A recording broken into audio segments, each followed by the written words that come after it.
Why are they just claiming now to say, well, there's these mass graves? That's what happens when you forget history and you rewrite history and you focus on feelings instead of facts. Because this is a community graveyard. It's been known about. And now let's talk about why those graves are there.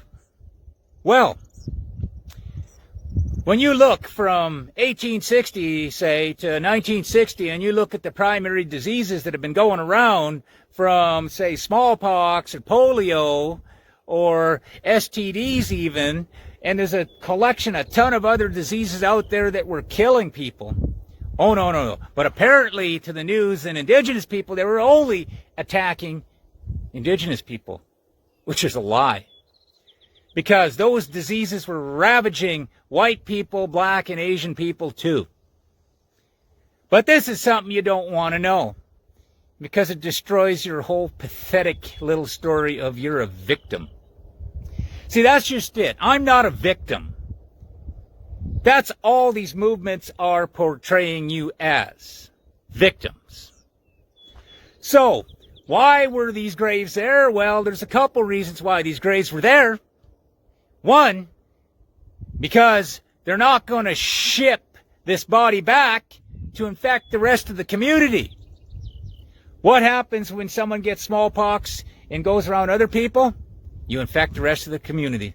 But hey, that's what you would have wanted. You would have wanted them to infect the rest of the community.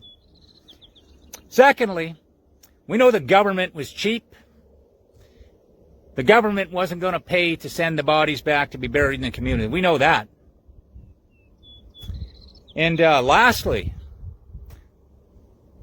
these graves were unkept. Now, whose responsibility is that?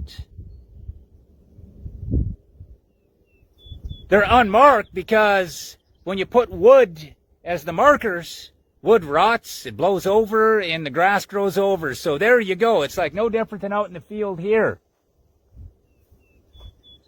Explainable. Something that this propaganda, these indigenous organizations don't understand. They refuse to accept facts. Because facts hurt their feelings. Actually, it really destroys their whole agenda.